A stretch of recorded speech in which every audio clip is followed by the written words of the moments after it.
Good evening, and you're very welcome to the 30th episode for this season of the Women's National League podcast here on finalwhistle.ie with myself, Breifne Earley, and of course, as always, Aaron Clarke. Aaron, we've got plenty to talk about on the show tonight. First of all, welcome. 30 episods. Wow. I know it's bad. The World Cup kind of pushed us over the edge, though, to be fair. We did a couple of bonus ones around the World Cup. But yeah, 30 episodes. We're getting close to the end of the season, or at least the domestic season. There's only 4 or 5 games left in the Women's National League. We've 3 rounds left in the FAI Women's Cup. So really, we've only a couple of international breaks thrown in there as well. We're looking at maybe 10 weeks to the end of the season. And it's starting to take a bit of a familiar tone. Big wins for Peamount at the weekend, pushing them just a little bit closer to what has almost been inevitable for the last couple of weeks. Yeah, big wins, big weeks ahead. As you say, the business end. What better way to have football? Don't think we'll have it as dramatic this year as we had last year or we had the year before. I think the way things are going at the moment, one side seems to be just stepping up and delivering on the big days. It's great. It's brilliant. Big week as well ahead, especially considering the FAI will give their side of the story as well a bit tomorrow regarding the Vera Pauw situation. Jonathan Hill is finally going to speak to the media tomorrow morning to sort of outline theirs, while there'll be a lot about Stephen Kenny's future as well. It'll be interesting to hear what they have to say about Vera, because they've kept very quiet. They've let the situation die down a bit, and with the ramp up, as you say, to the Northern Ireland game coming up, it'll be interesting because the spotlight will be back on the women's game again tomorrow for the off the field stuff. But listen, on the field, another great weekend, a lot of goals scored, some results probably a little bit surprised in terms of the nature than others, and yeah, it was a good weekend of football. Yeah, no away team managed to get on the score sheet even, and some fairly comprehensive victories for home sides in all of those games. Galway 2-0 victors against DLR Waves, that loaned 5 goals against Bows. Wexford and Shamrock Rovers 4-0 winners respectively over Treaty and Sligo, while Peamount and Cork was 5-0 as well. So all in all, it was kind of predictable. We kind of talked about it last week on the show, how it was a top half versus the bottom half effectively in almost across the board. I'm holding my hands up here. Wexford people must have been listening to me last week when I said that I thought Treaty could get something out of the game. I was wrong. Wow, they went and got blitzed by Wexford. But maybe let's start there then, because I think the game was effectively over after 7 minutes. Wexford scored a penalty, player sent off. I've watched the game back. It was a huge turning point. Like, Treaty were always going to be up against it against Wexford away, but losing the player, particularly one who's been so key to them in the last few weeks since she joined in mid-season, Sarah Power, it's a big loss for them at such an early point in the game. Once the penalty is scored, it never really looks like it's going to come back their way, and it was really fairly straightforward from there to the end of the game. Really 4-0 winners in the end. The problem is, Breifne, when you lose a player so early in a game like this, especially when there's no doubt there's a gulf between the sides. Treaty were very good when they played earlier in the season, but to go 10 against 11 for so long, probably you'd have to say Treaty probably done well to keep the scoreline to what they kept it at, because there's no doubt it's very difficult. Like, I know Wexford had a couple of youngsters as well playing. Nicole Nix made her debut in goal. Former played underage with Treaty as well. So, you know, they've given a couple of runs to players. We've seen the likes of Ellen Malloy getting more minutes. I think you look at that sort of situation, and from a Wexford viewpoint, it was probably a really, really important result, especially with Bows dropping points. Like we talked last week, could they get back into the top 4? That's another big win from their viewpoint. But from Treaty, the important thing from them is how do they bounce back from it. But the disappointing thing from a Treaty viewpoint is the fact that they're out of the FAI Cup. There's no league games the week after. So that defeat is going to have a couple of weeks to stew and to fester, and it'll be interesting to see how Alvin Heiss sort of rejuvenates them and sort of keeps them going, because you always want to get that out of your system as quick as possible, and having to wait a couple of weeks for a game, it can be a bit difficult as well. But I think from Wexford, they've started the second half of the season quite well. They'll have to be really happy with how the first couple of games back after the break bar in the FAI Cup was gone. Yeah, of course, Galway United in town in 3 weeks' time, as you mentioned, is not going to be the easiest challenge either, when that chance to kind of get that momentum back up and running. It's going to be a tough one for them. Of course, a couple of Treaty girls playing with Galway as well. Let's maybe move to Tala, Sligo Rovers, the visitors there. We kind of predicted this one as well in the Clash of the Rovers. Just probably too much experience, too much guile on the Shamrock Rovers side of the fence. And I think Anya O'Gorman, 2 goals, 2 assists. Reeling back the years, she's really enjoying international retirement and just kind of playing with no pressure at the moment. I wonder is Eileen Gleeson being on the phone again this week to see. I know they've got a long-term relationship. They've followed each other from club to club over the years with UCD and Peamount or whatever. I can't see Anya backtracking on this one. It's a difference. Like, although it's different to 2019. But in terms of Ireland's losses a Shamrock Rovers game, two goals early on for them. It sort of makes the game really comfortable, and then it's a case of Shamrock Rovers is how do they see the game out? Go in 2.5 half time, probably happy enough, probably would have want 1 or 2 more, and then come out early second half, score 2 goals, and put the game to bed. And it's a comfortable enough night for Shamrock Rovers. For them, it was just as important to just get the 3 points. That was the main objective, and for them to do it and to win 4-0, I think Collie O'Neill will be happy. He sort of said, as when they were coming back off the break, he wanted to go unbeaten till the end of the season, sort of put the pressure on Peamount, and that's all he can do is continue to win games, continue to score goals, and see where that takes him. But for them, it's another step in the right direction for Shamrock Rovers, and it ties them up nicely on a good momentum. They've won their first 3 games back. They've looked very good since coming back, and you'd have to say that the next break is probably coming. The week off is probably coming at the wrong time after the cup for Shamrock Rovers. Yeah, but at the same time, you win 4-0 and the rivals go and beat other side 5-0. It's got to be frustrating, even though you're putting out good performances and getting results, not actually matching what your opponents are doing in that title challenge must be frustrating as well for Collie. Question for you, Anya O'Gorman, the first goal, was it intentional? Did she know what she was doing when she hit that cross that kind of lobbed over Bonnie McKiernan at the back of the net? Anya will obviously always say yes. I think me and you as the pundits will probably say no always, but Anya will always say yes.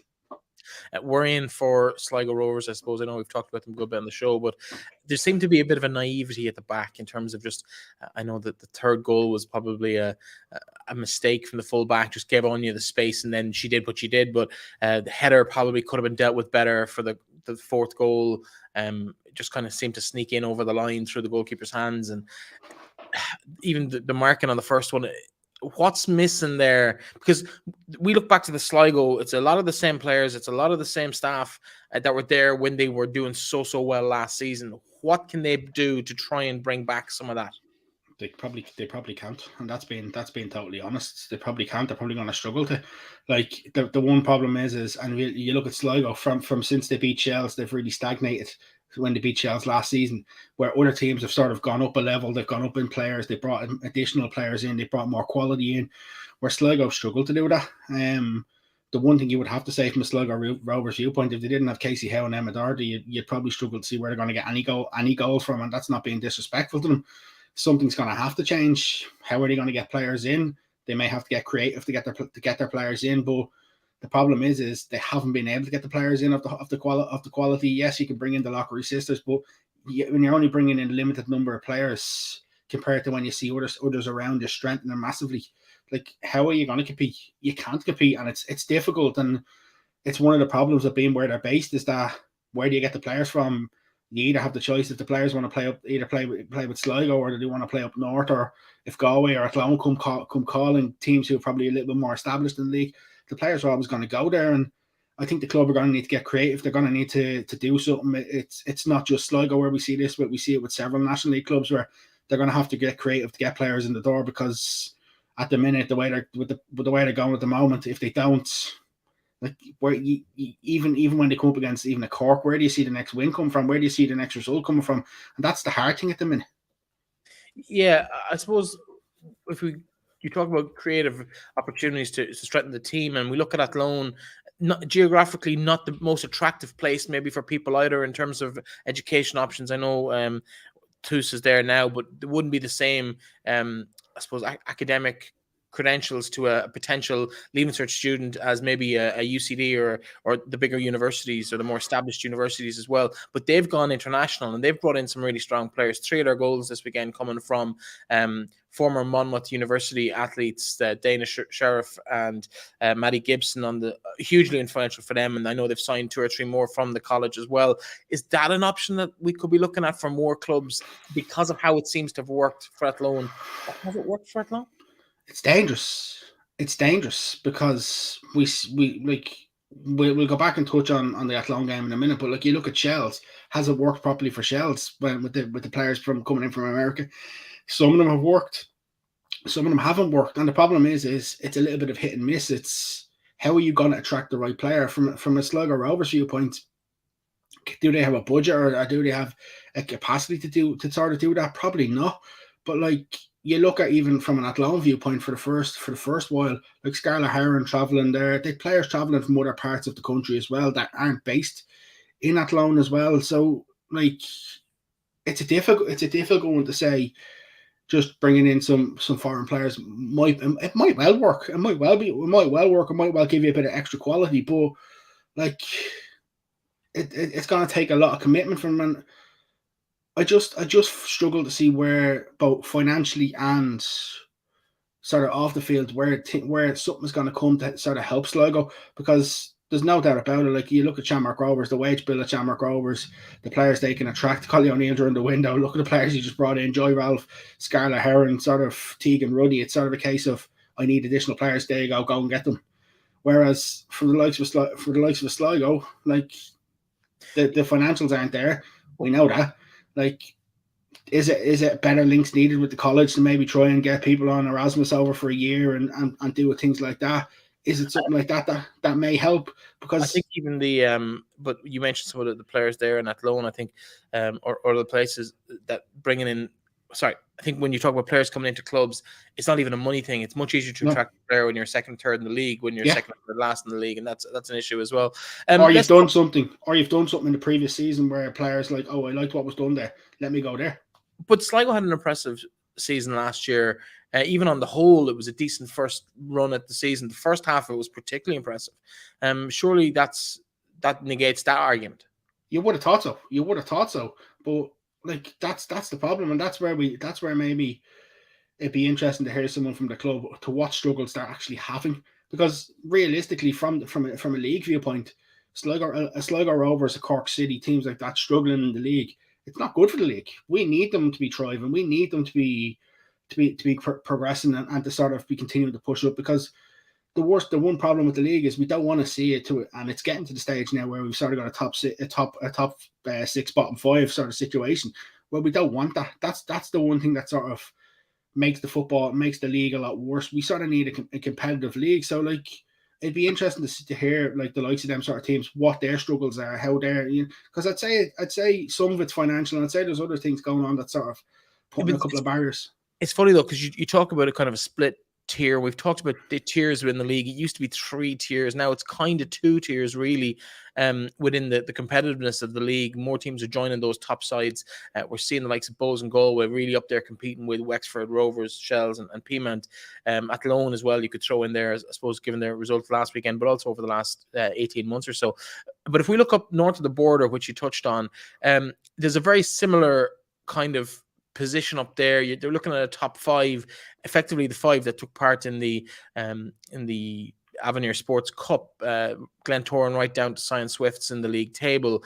But beneath that, there's a big gap. It's almost 10 points between them and Lisburn and back, and another 10 points back to Larne before Derry and Mid-Ulster and kind of Ballymena.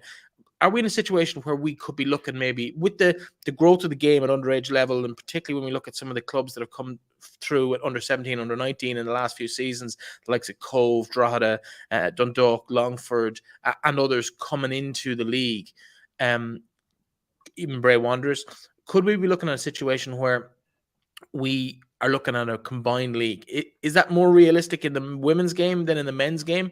Is it something that we should be looking for, maybe where we take 6 from the north, 6 from the south, or even 5 and 7 as we've based on the results, and put them into a single 12-team division and make a first division in each jurisdiction effectively with the rest and the newbies, because like the DLRs, Treaty, Sligo, Cork on this year's form would be competitive and probably even be the best sides in a second division effectively against some of those sides we've just mentioned, and less daunting for the likes of those underage teams to become senior clubs if they know they're not going to have to go to Shamrock Rovers or Peamount in their first season. It's a very valid question. I had seen a bit written about something similar. I do think the women's will be a lot easier to do than the men's, 100%. I absolutely think it'd be a lot easier to do, and it'd probably give a better compelling competition, because me and you sort of had conversations earlier in the year when the Avenir Cup was announced, sort of wondering, would it be good, would it be bad, would teams take it serious, would they not take it serious? And we sort of seen across the board teams took it serious, and how good the competition was. So like there's definitely scope there for conversation around that. Would it work? Yes, there's a couple of questions. There's still some key things that would need to be ironed out in terms of things like European spot. What would happen? Would Ireland get a second European spot? Would one go to each country? What there's a lot of things, but realistically, there's no reason why them sort of conversations shouldn't be explored, because we talk, and I'm sick to death of saying talking like this when we talk about the curve of women's football. This could be a potential to actually get both the Northern Irish League and the League of Ireland here for the women on a massive upward trajectory. It's definitely something that conversations you'd like to think conversations may have happened, considering the success of the Avenir Cup. Is it a short-term thing? Could it happen in the short term? It'd probably be a couple of years down the line if something like that was to happen, but there's no harm in saying that sort of thing and sort of exploring that.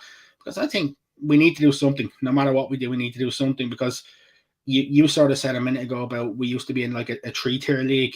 We're probably in danger still of going back to something like that, to where we've got, even from, if you look from the league table, you've got, say, a DLR Treaty or a gap ahead of, say, a Cork and Sligo, and then you could even say there's another gap then below say Shamrock Rovers, and and I'm all for one that's going to have positive impact, and I wouldn't be against it. I'd sort of think it'd be something that you'd love to explore. Like I said to you before, I don't think the Avenir Sports Cup, the way it is at the minute, is a runner. Just with the way it was done this year, was done for a filler, but it's something that I think will hopefully continue, even if it's spread out over the year, it's spread out over different format. But like it would definitely give the lower teams in both divisions an opportunity to grow if we did have something like this.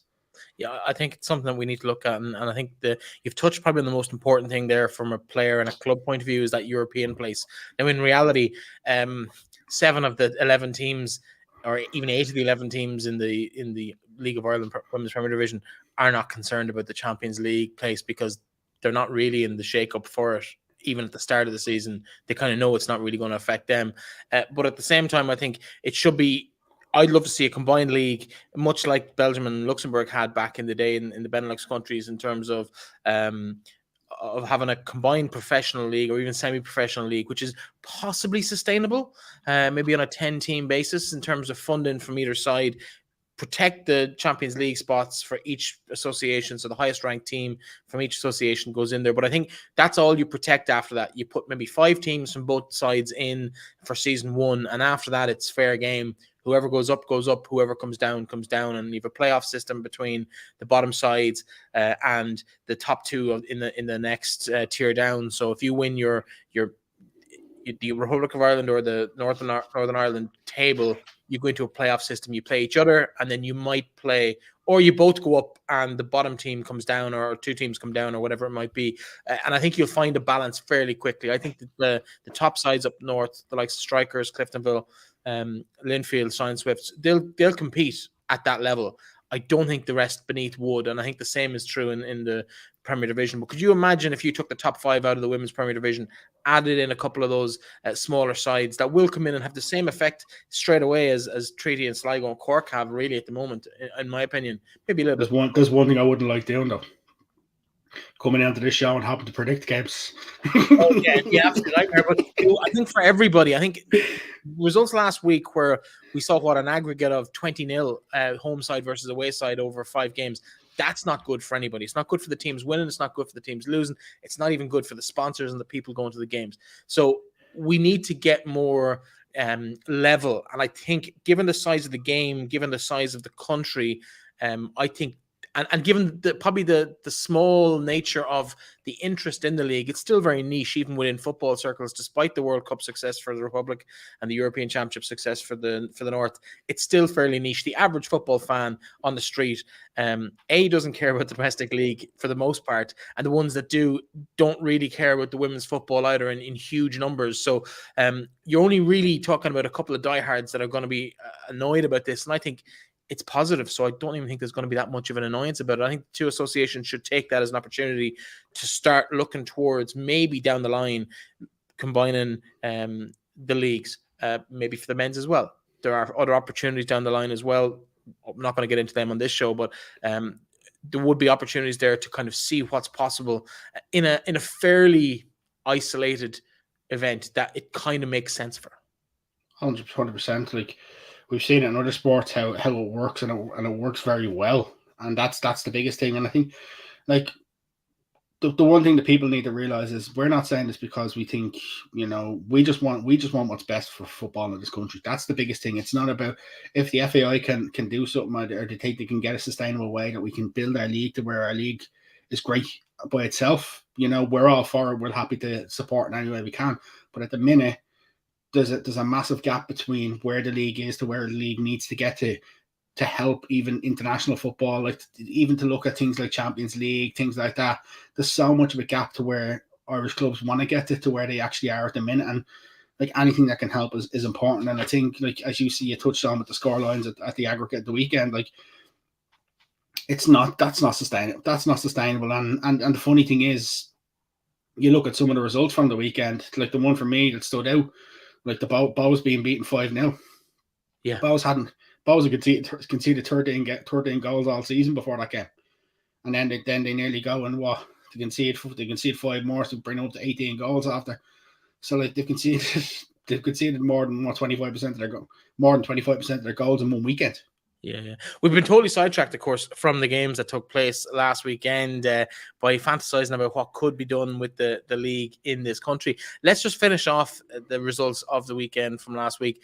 Peamount Cork, Ellen Dolan, 3 goals from her, sealed the deal early on, really, in the second half with her second goal, Avril Brearley's first to put them 3-0 up, and then it was kind of open season from there on in. But in terms of Peamount, if you look at the attacking players they've lost in the last 6 to 8 months, and they're still producing a youngster that can come out and score a hat-trick in a game, it's impressive what they've been doing there over the years, isn't it?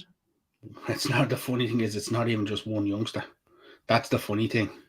It's not even just one youngster. It's multiple youngsters. That Jess Fitzgerald as well. Like, and then you're looking at over the years.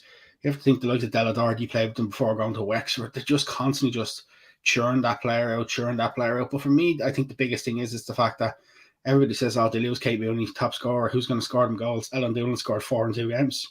Yeah. And it's just a young kid taking a chance and sort of saying, "Listen, I'm good enough." The one thing I will say, and you probably you'd kill me for saying this, but James O'Callaghan has to be a massive red hot favourite at the minute for manager of the year for what he's done, whether they win the league or don't win the league, because of the fact that it's 6 starters walk out the dressing room start of the year. 6 big high profile players. I'm going to play devil's advocate for a moment, right?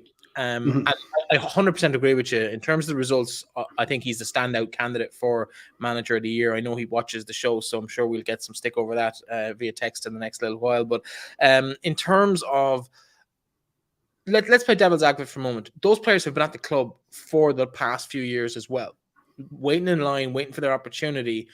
And they've watched players with bigger reputations and bigger experiences walk out the door, and arguably they've come in and done better than the players that were there, that left.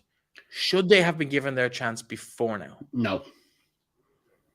Why? Some of them are just too young. Some of them are just too... Like, Dolan's only 16. Jess Fitzgerald is only 16. These sort of players wouldn't have even been eligible to play National League in previous years. And for me, like, you look at... There's a lot of things when I look at Peamount. That's one of the main things I look at is in games where you sort of look, where it comes down to the crunch, it's close late on. They're sort of games they lose. They don't necessarily get over the line last year. I think it's a mentality thing as much. There's no doubt they had a hangover from 2021. There's absolutely no doubt about it, and that scarred a lot of it. But like some of the players, when you lose players, he seems to have been able to bring in other players who maybe hadn't been doing well, or not necessarily doing well at clubs, hadn't been great for the club. Like Kate Mooney's a prime example.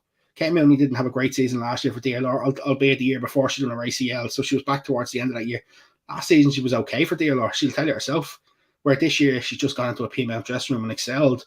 Like for me, I think the biggest thing he managed to do when it comes down to loyalty was keeping Karen Duggan. 100%. Because once you kept Karen Duggan, you've kept the spine of your team. Because once it stopped the rot, because there was a few players going every week. We'd hear rumors, we'd hear an announcement, and then Karen came out and said, "I'm staying," and it seemed to almost just put that sink or put the plug back in the sink, and what was left stayed. And he brought in a bit of quality around that as well from other places. So, but it's not even the qualities brought in. Like there's players like Chloe Maloney. Like, and I've said it before, Chloe Maloney years ago shouldn't have been anywhere near a national league team. She was tall, she wasn't as good. Now look at the actual way she stepped on. Her performances this year would have to put her in line to be in and around the team of the year. That's the way her performances have been. Her and Jetta Barrell at centre back. Like Jetta played as a winger previously. Yeah, Jetta you know what I mean? And the two of them have just been unbelievable. Like, and I think they deserve so much credit for the way they've come on and they've formed that partnership. And like the likes of James, Brian O'Sullivan, they've just instilled a lot of confidence in that side. And that's the biggest thing at the minute, is they're playing with confidence. They're playing with, I don't think they have a massive fear, because they realise it's just one game. And I think that's the mentality that they have. They don't have this fear that, oh, we've 4 games left, we've 5 games left. They're just like, it's one game. Even if you speak to any of them, they will not speak about a game 2 weeks down the line. They will not, where you might have got it previously. Now it's just, let's talk about this game that was just played next week, and that's it. Yeah, Jetta Barrell, had the pleasure of working with her a decade or so ago as well when she was in college, and fabulous player, great attitude, but I saw her in the first game against Sligo Rovers, maybe the second game of the season against Sligo Rovers this year, and I thought it was just to counteract the pace of Emma Doherty that she was put at centre back for one game, but she's been a revelation at centre back, and she's really filled that gap excellently. 5-0 for them, they stay top of the table. They're 9 points clear of Shells and Shamrock Rovers. They, of course, will get the bye week, the first week back at the end of September. So that's up in the air as to how that's going to work out. Shells and Shamrock Rovers, we'll talk about it in more detail later, but they do have 2 dicey enough fixtures in that round, away to DLR and away to Wexford. They could, in theory, drop points, or you wouldn't be certain that they would pick up all 3 points on those. So you mean away to Galway, not DLR. Even bigger. It's away to Galway, away to Wexford, and away to Galway. They played DLR the other week. We must have got the fixtures wrong, but we have it the other way around. Anyway, not to worry. Terms of they're the 2 games that you sort of have to look. But then again, the other side of it is if they beat Treaty, and that's the same week that Shelbourne plays Shamrock Rovers. If they beat Treaty and Shell Shamrock Rovers turns a draw, that midweek game against Wexford, they could win the league. Yeah. It's interesting times ahead for all involved in PRL Park. Have we got through all the games? I'm not sure if we had. We talked about Wexford Youths Treaty. We did do that. We didn't really touch on Athlone and Bows. Yeah, let's talk about that, because it's the American invasion there, and it's been a success for Athlone. Like, we've looked at the players that came in, the Canadian girls from Treaty, and it has to a certain extent worked for them. They've definitely improved, but the players that Athlone have brought in, I don't know whose agent they work with, but remember, it's Agent Sharif. It's Agent Sheriff. Yeah. Remember, she brought in Maddie Gibson. She probably getting that little feel. Help me. Who do you want next? But like, come here. I know I'm friends with the lads from Bows. I get on great with the lads from Bows, but it's just been a disaster since the break for Bows. Absolute disaster. That loss to Peamount, where Peamount score late on, and then the 0-0 draw, and no disrespect, it was a poor game against Galway. Then the magnitude of the defeat against Athlone. It's like you think at times they take one step forward and then 2 steps back. Like, it's, I don't know if it's a fear. I don't know if it's a bit of a fear with Bows at times, the players at times, because you expect them to go out in these sort of games and sort of and do well. You think they might get a result, and then all of a sudden, it's just like as if they go into shutdown mode, capitulate, and just sort of give the opposition like the easy enough 3 points from an Athlone viewpoint, though. Athlone, apart from the loss to Shells, Athlone have been going great in the last number of weeks, and I think Kilduff is starting to get get a little bit of a feel in there with the side and how he wants them to play. And him and Ken Kieran are doing great work. Like I know we'll preview the FAI Cup later, but like you sort of look for from an Athlone viewpoint and think they could pick up a lot of points between now and the end of the season, and sort of can they push for the likes of a Bowes and Galway? I know they're 7 points behind Galway, but they've a game in hand.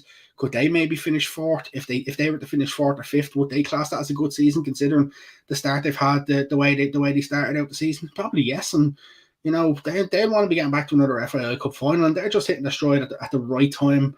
That Astro down there seems to be working wonders for them because they always seem to be getting good results down there as well. And like fair play to Athlone. Listen, we're massive fans of Tommy Hewitt, and when Tommy left, we were disappointed. But like the players have kicked on in the last couple of games before the break, and then since the international break, they really get behind Kieran and Ken. Yeah, big game for them at the weekend. Of course, they face Peamount United, but they will fancy their chances in that game. One person I want to talk to in that game, we talked about the Americans at length, but Isabel Ryan, youngster coming through the club, her second appearance, first start, and within 13 minutes, she has the ball in the back of the net. Fairly cool, calm finish from her as well at the back post after good work from, I think it was Maddie Gibson down the left-hand side. She's one for the future for the club. But I think that, yes, and the one thing we're talking about all these young kids. We talked about earlier in the season, we talked about Hannah Healy. I mentioned Jess Fitzgerald earlier. It's great to see we're talking about these young kids, and we're not necessarily talking about all these players that are coming in. Like, yes, Dana set up to go, but like you look at they've no fear, a lot of these youngsters, and that's what I love about them. They come into this National League level and they're just like, you know what, I'm here to play football. It's not necessarily, oh, this is this player, I'm playing against this player. They don't care. There's no massive reputation when it comes to the older players for a lot of these youngsters. They just come and play football, and you're right. It's a name we'll definitely be hearing an awful lot about in the next couple of years. I think it's also a sign of how successful the under-17, under-19 leagues, particularly the under-17 league, I think seems to be a little bit more competitive in terms of actual player development. People, I've seen something earlier on today from last night. Shells beat Shamrock Rovers 3-2. I think it was 3-2 in an under-17s game. Hannah Healy scored in the game. I think I read it was Shells' 28th win on the bounce at under-17s level for women. Yeah, it's phenomenal. It's absolutely phenomenal. But it shows the technical ability of these players coming through. They've no fear. They're capably good enough. They're technically good enough. Mentally, they're up to the challenge as well. And it's really impressive. And the future is very, very bright for us. Let's take a quick look at the league table. If we just before we do, we only briefly touched on it. Galway against LOIWomen on TG Carr. Galway, they just know how to grind out wins at times. They just know how to a record crowd as well in DC Park, and things are going quite well for them. Phil Trill will be happy. They moved ahead of Bowes in the table into fourth place, sort of eyeing up if the teams above them drop some points. Can they get third? I think that's going to be what they're looking at now in the next run in the games. But DLR season just continues to be more and more difficult. Struggling to get a win at this stage. And will DLR struggle to hold on to players at the end of the season? I think so again, but it's sad at that extent but the windows just seem to have gutted them the last couple of years, because it's very difficult to compete with what the other Dublin clubs can offer at the minute. And it's like we talked about Sligo. The only way I really see DLR surviving in the long term is if they can get back amalgamated with UCD and sort of get the scholarship opportunities back for the players, because otherwise I think it's going to be a real struggle. They're losing players out the door. Sponsorship obviously probably isn't really a massive thing there. How long will the council continue to throw funding in towards it? So it's a difficult. I think it's definitely a difficult period ahead for DLR. Yeah, it doesn't look great for them, given how this season has gone. But I suppose we will see how that pans out. I know they have plenty of experience within the club, and they've got through bigger problems than this over the last few seasons as well. So we'll see how it happens. Anyway, in terms of that, let's take a quick look at the league table. Here is how it stands at the moment. Of course, Peamount United top of the table by 9 points. They will not play in the next round of league games. Of course, they're in action this weekend. Shells, Shamrock Rovers joint on 34 with the game less played than the Peas, which actually puts them 2 wins behind or 3 wins behind, but with that game in hand. Galway, best of the rest in 4th place, back just ahead of Bowes, Wexford, and a little bit further back Athlone Town. Before that gap, we talked about back to DLR, Treaty, Sligo, and Cork still struggling at the bottom of the table, and not a whole pile of green shoots for them at the moment in recent weeks. But they do face each other again, I think, in a few weeks' time. So hopefully they will be able to pick up a few points and get some momentum possibly going for them on that end of things. Aaron, we'll move on. We might talk about the international break before we talk about the FAI Cup. And we got news today of I suppose, first of all, obviously, unless you're hiding under a rock, you know that Ireland playing Northern Ireland in the Aviva on Saturday week. Kickoff, I think, is at 1 o'clock, and it's going to be a really good day. Do make every effort you can to get to the game.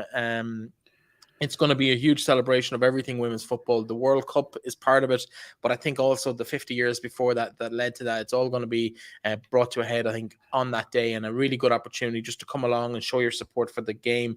Please make an effort to go along. Tickets are available. You'll find them if you just Google the game. I think Ticketmaster are the preferred option, but you'll find them wherever they are. Aaron, we're both going. It's going to be a big game for Ireland. Eileen Gleeson, who we're both familiar with, is in the hot seat for these two games against Northern Ireland and Hungary. In terms of her support staff, the coaching ticket was announced today. Former Cork City manager Colin Healy, of course, Irish international of note in his own right, some 20 years ago with Celtic and Ireland, is her assistant manager. Emma Byrne, of course, record caps holder for Ireland, former captain and I suppose all-round leader of the Irish women's team for a generation, is another assistant coach. And then they have Richie Fitzgibbon in as the goalkeeping coach. Your thoughts in principle on the coaching ticket? Healy is probably the biggest surprise for me. Don't really know what his connection is, or if he's any much of a background when it comes to the women's game. We all know he was manager of Cork when they got promoted in the men's.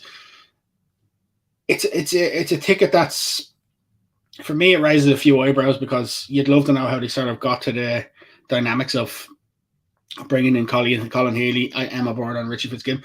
I think Emma Byrne is a clever MILF for me, because I think Emma Byrne will help to sort of link Eileen and the squad.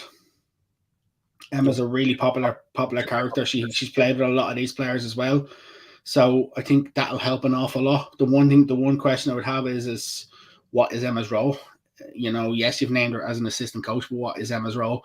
I think a lot of people, when they seen Emma Byrne, probably would have thought she'd either come in as an assistant manager or she'd come in as a goalkeeping coach. I don't think anybody thought she'd come in as an assistant coach. Is it to give her a bit of experience? Because I don't think she has an awful lot of. I don't recollect from memory and from doing a little bit of research of her actual coaching clubs.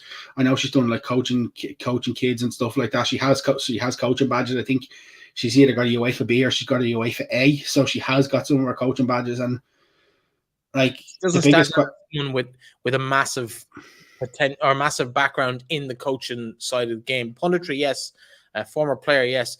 I think she's a good appointment, but I would be very skeptical of why she's there, what she's going to bring to the table in a coaching sense. The rest of it, top notch, but that's the biggest question, I think, is what is she actually going to bring in a coaching?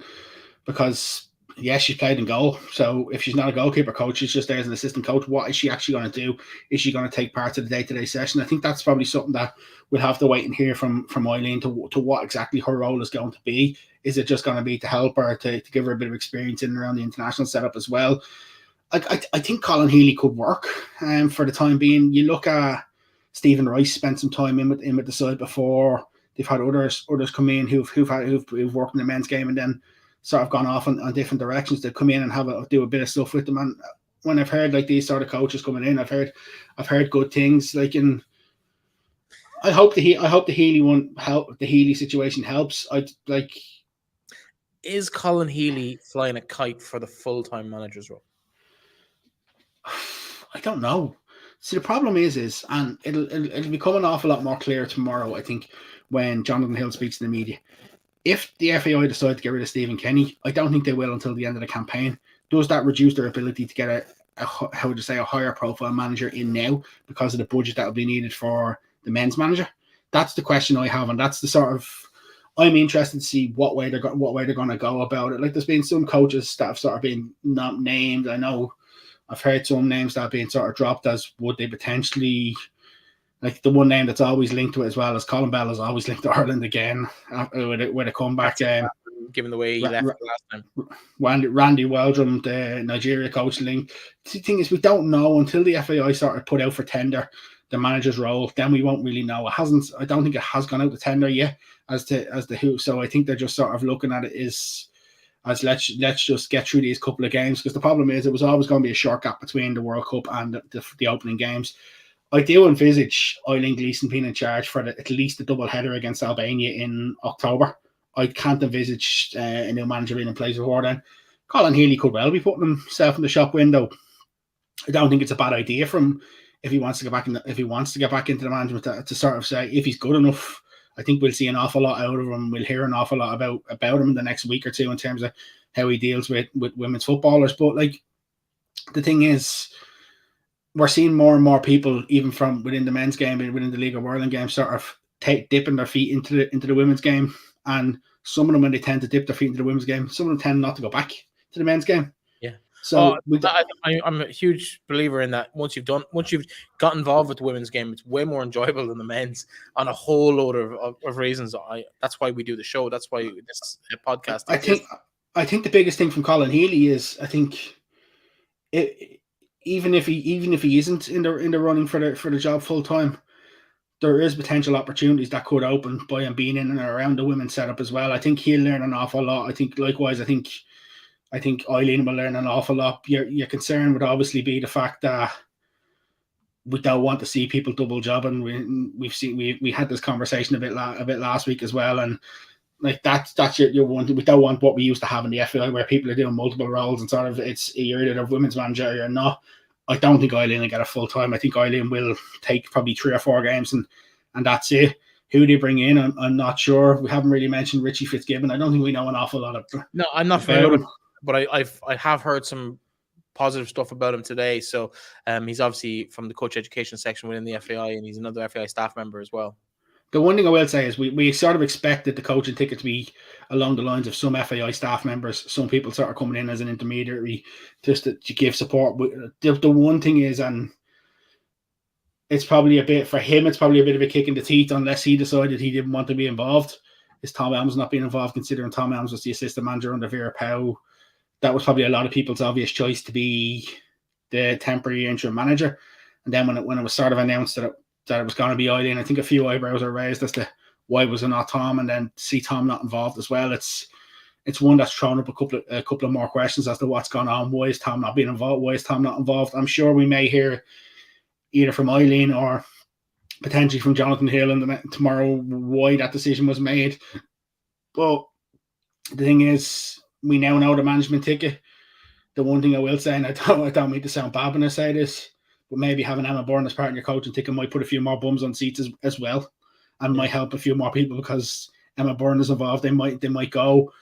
Like I'm just really hoping that we get a massive crowd. Like for me, what do you call success? Is 30,000 success in the Aviva Stadium. The good news is the upper bowl is opened, so that's the good thing. And every time I look, it seems to be a new block. So it seems to be that they're making progress in terms of ticket sales. But what success is, it will be interesting to quantify. But it's a busy week or so ahead. The only one thing I will say for people listening, the squad hasn't been announced yet. We haven't got a confirmation just yet of when the squad's announced, but I suspect if it's not announced tomorrow, it'll either be Friday or Saturday at the latest when we will get the Ireland squad announced. What do you expect? Any surprises within that? I know we've been tracking players online over the last few weeks as they go on. Denise Sullivan, captain of North Carolina Courage, they won the NWSL Challenge Cup at the weekend. Huge moment for her.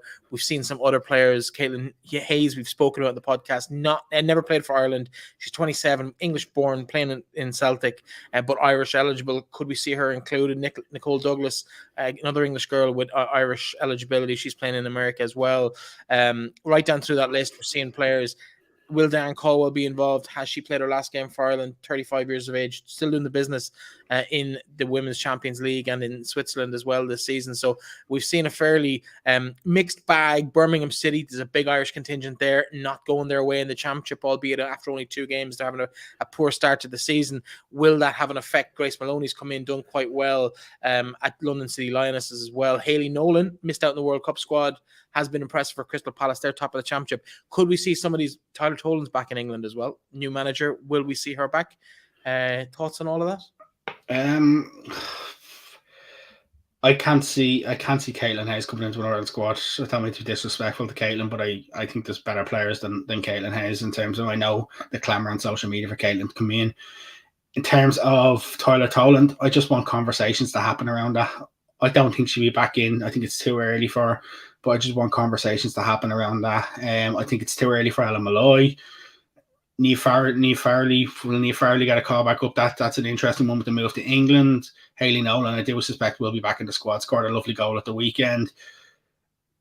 I think we'll get probably 21, 22 of the World Cup squad. I have a feeling, though, that we won't see 4 goalkeepers in the squad. I have a feeling that I don't think we're going to see 4 goalkeepers in the squad. And if we do, I'll be disappointed. There's no need for it. And then that was something that's caused a lot of controversy at the World Cup, bringing, no disrespect to Sophie Whitehouse, but I think bringing a 4th goalkeeper is not really the right move. I think she will name probably 27 players in the squad, and she'll bring in a slightly bigger squad. So to see who comes in, and we probably will see 1 or 2 surprises. There's always that. Eileen will probably look to have her little stamp on it. Could we see Claire Walsh? Could we see Emily Whelan coming back? Potentially Diane Caldwell. There hasn't really been much chatter about her in the last couple of weeks. Will she come back? Won't she come back? If she's not named in the squad, maybe I expect to see her retirement. The problem for her with being on 96, 97. Is it an opportunity for players like that? And even with Anya Gorman, for example, to bring them back in for this one game, have them in the squad as a thank you, or are we gone past that now at this level of the game?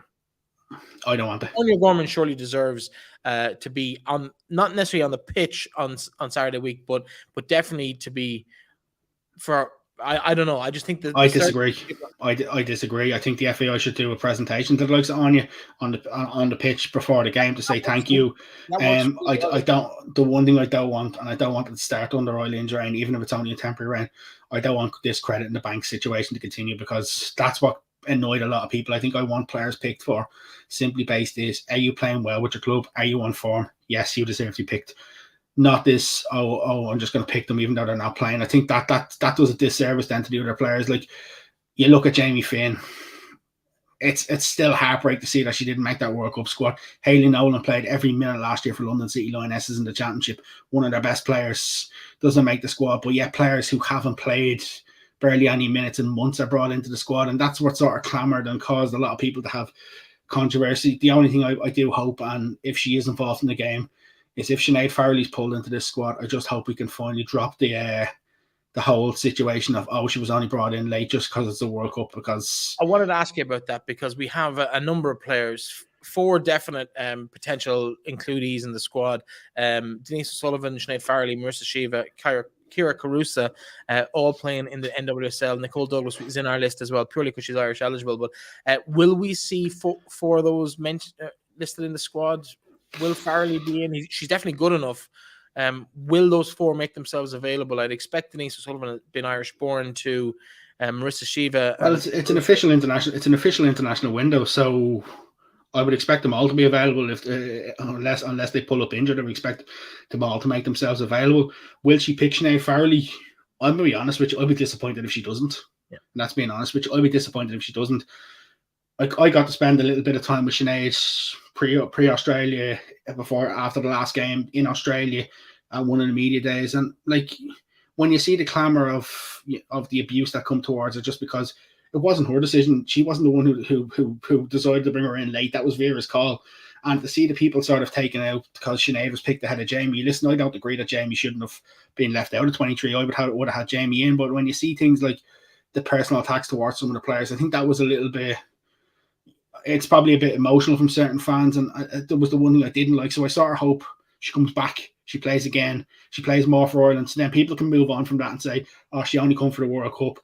Marissa Shiva is probably the interesting one, because I think Marissa could be a little bit on the chopping block when it comes to Ireland when they have a fully fit squad. Will she get in? Won't she get in? She could be on the cut line. There's no doubt she definitely offers us a lot good.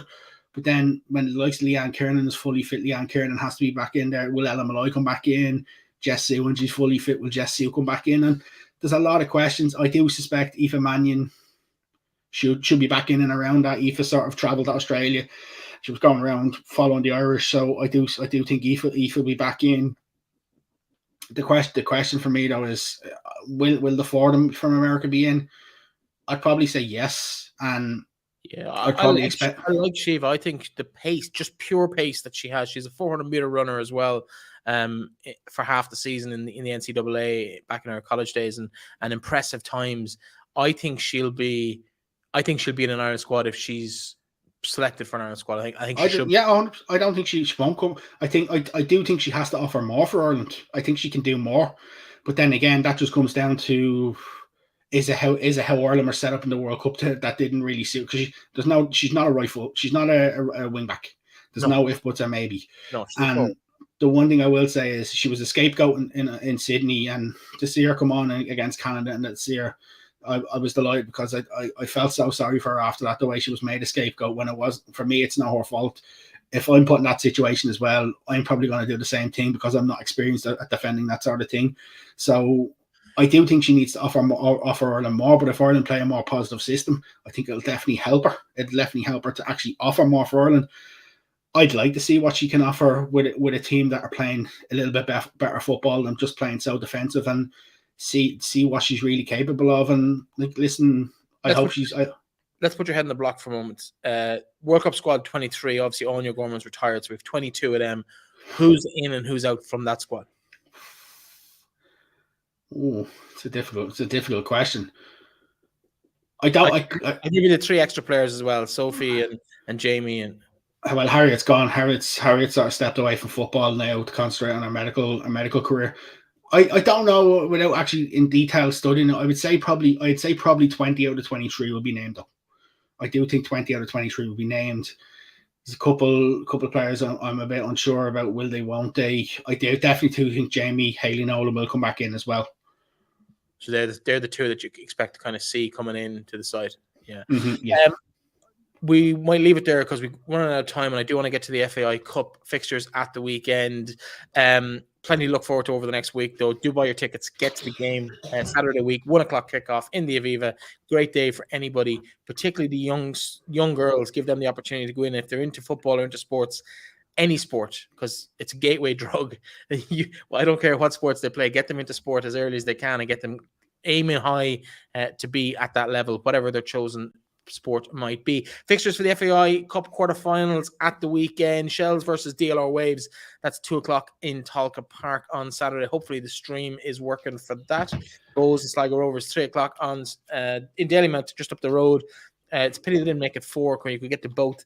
Athlone Town versus Peamount United, 7:00 in Athlone Town, while on Sunday Shamrock Rovers make the trip down to Cork for their clash in Turner's Cross. There's clear favourites in nearly all of these games. It has the potential to be a bit of a week of like last week, where 2 or 3 very one-sided games. I think there'll be 2 clear winners in Shelbourne and Shamrock Rovers.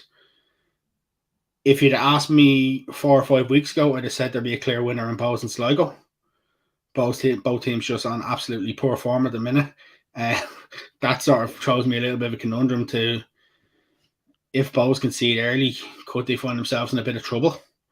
That would be the question I'd have to ask. They should be favourites and should come through it, but I don't think it'll be as easy as we think. And then in the other game, you can toss a coin. Yeah, I do think James O'Callaghan goes full strength, for the simple fact that he's no league game next week. He's got a bit of a break then after the international, that he doesn't play again until the 7th of October. So I do think James O'Callaghan goes full strength. If there was another league game next week, he may not. So I do think he will. This game probably could go to extra time, maybe even penalties. I do see Peamount just snaking it, but I wouldn't be surprised if Athlone do cause an upset. But I do see Peamount winning. Athlone came into it in fine form with their 5-0 win last weekend. Both sides, of course, had 5-0 wins last weekend, so plenty to look forward to in that. If you head on the block, we've said Shells and Shamrock Rovers more than likely go through. We're edging towards Bows, I feel, from that conversation. So is that the 4 you're expecting to see through? Shamrock Rovers, Peamount, Bows, and Shells? Yeah. But if there's to be any upset, it's going to be Athlone. Okay. In terms of the title challenge and the cup double, is Peamount, is that how much would that mean to Peamount and to the players who stayed at Peamount if they were to go win a double this year, given what we were saying about them? We were definitely writing them off at the start of the season. Yeah. The one thing I will say to you is they'll tell you right now, if you ask them, they tell you they couldn't care less about a double. I think that's their attitude. They probably turn around. That's what they're saying. Yeah, no, but that's the mentality that they have at the minute, is that they don't really care about a double.